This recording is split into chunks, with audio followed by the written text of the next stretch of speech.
అదే సమయంలో మీరు గాఢమైన ప్రేమలో పడ్డారు కదా? అవునమ్మా, మలయాళం డైరెక్టర్. అది కూడా ఎలా పడాల్సి వచ్చిందంటే, నేను డేట్స్ ఇచ్చినప్పుడు నాన్న నాకు తెలియకుండా వేరే క్రాస్ బెల్ట్ మణి అని మన హీరోయిన్ మీనా వాళ్ళ మేనమామ, ఆయన కూడా ఒక కాలంలో ఒక ఈ సి గ్రేడ్ టైప్ ఆఫ్ మూవీస్కి మంచి పెట్టింది పేరు ఆయన. నేను చేసే సినిమాలు కూడా సి గ్రేడ్ సినిమాలే అప్పుడు, బీసీ గ్రేడ్. మీరు అంత ఓపెన్ గా సిగరెట్ సినిమాలు చేశానని చెప్తున్నారు కదా, అది ముచ్చటేసని చూసి ఎంత నిజాయితీగా చెప్తున్నారని చెప్పండి మ్యామ్. ఆ టైంలో నాన్న వాళ్ళకి ఇచ్చారు, నేను వీళ్ళకి ఇచ్చాను. అప్పుడు ఆ లొకేషన్కి వచ్చి ఆయన రౌడీయిజం చేయిపోయినారు, క్రాస్ బెల్ట్ మని. అప్పుడు ఇతను, నేను భయపడి ఏడుస్తుంటే నన్ను ఒక రూమ్లో ఉంచి, నీకెందుకు, నేను ఉన్నాను కదా, నేను సమాధానం చెప్పి పంపిస్తాను, వాళ్ళు మాకు చుట్టాలి అన్నట్టుగా అలాగే పంపించేసరికి, అబ్బా నా లైఫ్ని సేవ్ చేసి అతను దొరికాడు అన్నట్టుగా బ్లైండ్గా పడిపోయిన ప్రేమలో. ఆ తర్వాత బ్రహ్మానందం గారి డైలాగ్ లాగా ప్రేమించింది తర్వాత ప్రేమించాల్సి వచ్చింది అన్నట్టుగా కొంచెం కొంచెం తెలుస్తుంది అతని గురించి 7 yearsలో. అయినా కూడా ఏదో మొహమాటంలాగా కమిట్ అయిపోయినాం అన్నట్టు కదా అన్నట్టుగా చేస్తూ వచ్చాను. అందరూ చెప్తూ వచ్చారు, పెద్ద జెన్యూన్ కాదు, చూసుకో అనేసి. ఇక లాస్ట్గా అతను కూడా బ్లడ్తో లెటర్స్ రాసేసి, ఒక మన ఇప్పుడు ఆ హాట్ డ్రింక్స్ అవి తాగుతారు కదా, మన విస్కీ తాగే ఒక బాటిల్ లాంటి దానిలో, అది విస్కీనో మరి బ్రాందీనో తెలియదు, అందులో పాయిజన్ పోసుకుని తాగుతాను, ఇంటి ముందరకు వచ్చేసి చచ్చిపోతానని అంటే, ఇంకా అందరికీ ఇంట్లో వాళ్ళకి ఇష్టం లేకుండానే బలవంతంగా నేనే నగలు కొనుక్కొని, నేనే పెళ్లి బట్టలు కొనుక్కొని, జయకృష్ణ గారు కొనిచ్చారు పెళ్లి బట్టలు. అలాగా కేరళ వెళ్ళిపోయి చోటానికరమ్మ కొచ్చిన్లో, చాలా మహిమగల అమ్మవారు, అక్కడ మ్యారేజ్ చేసుకున్నాం. అప్పుడు ఇంట్లో వాళ్ళందరూ ఇంక నామకే వస్తే వచ్చి అక్షంతలు వేసి భోంచేసేసి వెళ్ళిపోయారు. ఆయన కాపురానికి పంపించడానికి ఎవరు నాకు కూడా ఉండడం కానీ ఏమీ లేదు. నా అంతటి నేనే చేసుకుని, నా అంతటి నేనే వెళ్ళి, నా అంతటి నేనే వచ్చా బ్యాక్ టు పెవిలియన్.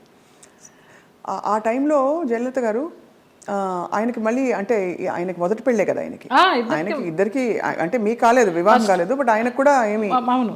బట్ ఏ ఇబ్బందులు వచ్చాయి మీ ఇద్దరు మధ్య? డబ్బు, వాళ్ళకి అప్పులు ఎక్కువైపోయినాయి, చాలా విపరీతమైన లావిష్నెస్ వాళ్ళకి. నేను మంచి 3 shift చేస్తూ ఉన్నాను ఆ టైంలో. నా నగలన్నీ అమ్మేసుకున్నారో తాకట్టు పెట్టుకున్నారో తెలియదు. సినిమాలకు వచ్చిన డబ్బంతా కూడా వాళ్ళే తీసుకునేవాళ్ళు, అమ్మ నాన్నకి ఇవ్వద్దనేవారు. అమ్మ నాన్న భయపడి పవర్ ఆఫ్ అటర్నిటీ రాయించుకొని, నీకు బిడ్డలు పుట్టిన తర్వాత నేను నీ ఆస్తి నీకు ఇస్తామంటే, ఆ పవర్ ఆఫ్ అటర్నిటీ ఎక్కడికి వెళ్ళి సైన్ చేసావు, అది క్యాన్సిల్ చెయ్యి, బిడ్డను కానీ అంటే, అతనికి తెలియకుండా నేను లేడీ డాక్టర్ దగ్గరికి వెళ్ళి, నాకు బిడ్డలు వద్దు, ఒక 6 months నేను కొంచెం జాగ్రత్తగా ఉండాలనుకుంటున్నానని, అతనికి తెలియకుండా నేను లేడీ డాక్టర్ దగ్గరికి వెళ్ళి ఆ పిల్స్ తీసుకొని వేసుకుంటూ ఆ బిడ్డలు రాకుండా జాగ్రత్త పడ్డా. ఇక ఆ తర్వాత 3 monthsకి గొడవలు, 6 months నుంచి కొట్టుళ్ళు, యాసిడ్లు పోస్తాను అనడాలు, గదిలో బంధించడాలు, ఇవన్నీ అయిన తర్వాత ఏడుస్తూ పడుకుని ఉంటే, అతను నన్ను చంపడానికి అంబాసిడర్ కార్లో తీసుకెళ్తున్నాడు. మా ఆయన ఎవరైతే ఉన్నారో ఎక్స్ హస్బెండ్, నిలువెత్తు బాబా. ఫస్ట్ టైం నేను కాషాయ వస్త్రాల్లో అంబాసిడర్ కారు ఇలా ఆపి, నేను కూర్చున్న వైపు డోర్ తీసి నన్ను గబగబగా లాక్కెళ్ళారు. ఆ మన్నాడు పరుచూరు గోపాలకృష్ణ గారు, చలపతిరావు గారు వీళ్ళంతా మన విరుగంపాకం పోలీస్ స్టేషన్కి ఫోన్ చేసి, ఇలాగ మా అమ్మాయి అపాయకరమైన పరిస్థితిలో ఉంది, మీరు వెళ్ళి ఆ అమ్మాయిని బయటికి తీసుకురావాలని చెప్పి అలా ఇంటికి తీసుకొచ్చారు నన్ను. ఆ బాబా సంఘటన అలా జరగడం, ఇక్కడ పరుచూరు గోపాలకృష్ణ గారు, చలపతిరావు గారు ఇలా సహకరించడం అంత యాదృచ్ఛికం. అంటే ఎవరో ఒకళ్ళు భగవంతుడు పంపిస్తాడు అంతే, ఆయన రాడుగా నేరుగా. అంటే మనసు పెట్టి మీరు ఇష్టపడి అన్నీ వదులుకుని ఎవరు లేకుండా మీరు వెళ్ళి చేసుకున్న పెద్ద స్టేట్మెంట్స్ ఇచ్చేసి, కళ్యాణం వచ్చినాక వచ్చినా కదనేసి అందరూ అనేవారు, దొంగోళ్ళు బట్టి ముఖంలా ఉన్నాడు, ఎలా నచ్చాడు నీకు, ఎలా నమ్మావే అనేసి. అంటే మీకు ఆ టైంలో మీరు గాయపడిన మీకు అదే ఆయనే రక్షణ ఇచ్చాడు. ఎందుకంటే అంత ముందు అందరూ వచ్చిన వాళ్ళందరూ మీతో మిస్బిహేవ్ చేసిన వాళ్ళు, మీకు ఇబ్బంది పెట్టి మిమ్మల్ని ఏదో ఒకటి రాబట్టారు. సో ఇతను ఏదో ఇస్తారనుకుని మీరు తప్పలేదండి. అంటే నమ్మకపోతే జీవితం ఎందుకండి? ఇంపార్టెంట్ విషయం, మీరు నమ్మి దెబ్బ తగిలినా కూడా ఆ గాయం ఎక్కువ ఇది కాకుండా భగవంతుడు వచ్చి మిమ్మల్ని కాపాడు. నిజంగా. తర్వాత అతను రమ్యకృష్ణతో నీలాంబరి సినిమా చేశాడు కన్నడలో. ఇంకేదో మూవీ చేస్తున్నప్పుడు యాక్సిడెంట్ అయ్యి పడిపోతే ఈ నడుము దగ్గర నుంచి చచ్చుబడిపోతే నాకు మళ్ళీ అతను లైన్లోకి వస్తే నేను నెలకి మెడిసిన్స్కి 5,000 రూపాయలు పంపించేదాన్ని అతనికి. జాలి అవసరమా ఏమో తెలీదు, ఇంకా రుణానుబంధం ఉందనుకుంటా అనేసి. చాలా సంవత్సరాలకి అది. ఒక పాప పుట్టింది అతనికి, వేరే పెళ్లి చేసుకుని. ఆ పాపకి ఇప్పుడు లేదు, నేను చాలా ఒక 4-5 ఇయర్స్ అయిపోయింది టచ్ లేకుండా. 13 సంవత్సరాలు ఎప్పుడో దాని పుట్టినరోజు అని అది ఇది అంటే ఇక్కడి నుంచి ఏమైనా పంపించేదాన్ని. ఆ పిల్ల అడిగేదంటే ఎవరు పంపించారు నాన్న అని. బాబా పంపించారమ్మా అనేవాడంట. బాబా గారు భక్తులా మీరు మొదటి నుంచి? నాకు రమాప్రభమ్మ పరిచయం చేసింది బాబా గారిని ధవళేశ్వరంలో, నల్లబాబా. స్వతంత్ర భారతం అని మన నారాయణమూర్తి గారి సినిమాకి వెళ్ళినప్పుడు ఎందుకో గ్యాప్ వచ్చింది, నీకు ఒక బాబాని చూపిస్తారా అనేసి తీసుకెళ్ళారు ధవళేశ్వరం. అప్పుడు చూడడమే, ఆవిడే పరిచయం చేసింది. తర్వాత ఈ పెళ్ళి విడిపోతాను అన్నప్పుడు ఈ ఇన్సిడెంట్.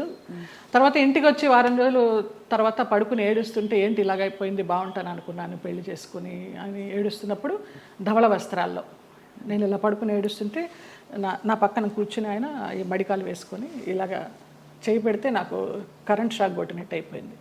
ఏం పర్లేదు నేను ఉన్నాను ఏడవకనేసి. ఆ 2 సార్లే కనిపించారు. తర్వాత 4 హారతులు చేసేదాన్ని ఇంట్లో, ఇంకెప్పుడు కనిపించలేదు నాకు ఆయన.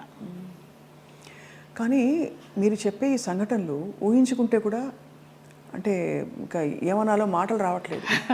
బాబా గారు వచ్చి పక్కన కూర్చుని ఆ అనుభూతి మీకు కలగడం, నేను చాలా ఫీల్ అయినా మా స్పర్శ ఒక ఏంటో అంటారు కదా 1000 ఓట్ల కరెంట్ షాక్ కొట్టినట్టు అనేసి, అలా ఒక ఆరాలాగా వచ్చేసింది 2 సార్లు. బాబా గారి కోసం ఒక పాట పాడరా? ఒక 2 లైన్లు. ఇక్కడే ఉన్నారు బాబా గారు అనిపించే అంత అద్భుతంగా చెప్పారు మీరు. నువ్వు లేక నాథలం బ్రతుకంతాయోమయం, నువ్వు లేక నాథలం బ్రతుకంతాయోమయం, బాబా ఓ బాబా, ఇక నీ పరీక్షకు మేము పలేము, ఇటులి నిరీక్షణ మేము పలేము, నువ్వు లేక నాథలం బ్రతుకంతాయోమయం, బాబా ఓ బాబా. ఎంత ముద్దుగా బుజ్జి తల్లిగా పాడారు. నాకు అది బ్రహ్మానందం గారు ఇచ్చారు ఆ బాబా. ఈ బాబా గారు బాబా డివోటివ్ కదా అనేసి వాళ్ళ మేనేజర్ చేత ఇచ్చి పంపించారు. ఆయన అసలు ఒక అద్భుతం, ఆయనే ఒక అద్భుతం బ్రహ్మానందం గారు. తిరిగి వచ్చిన తర్వాత మరి పుట్టింటి వాళ్ళు ఏమన్నారు? ముందే చెప్పాం కదా, సంతోషపడ్డారు, వచ్చేసారని.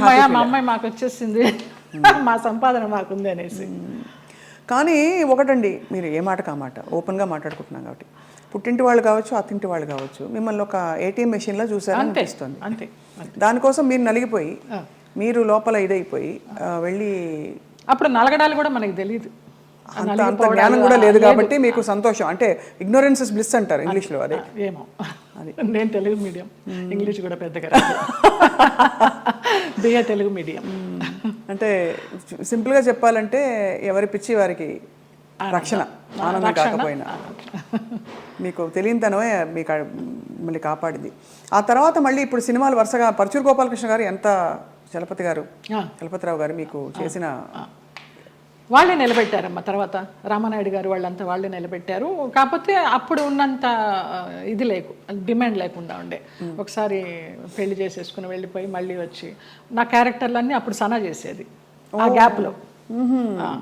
ఆ తర్వాత అలా వస్తూ వచ్చినాయి, కానీ ముందరంత ఆ 90s ఉన్నంత డిమాండ్ లేదు.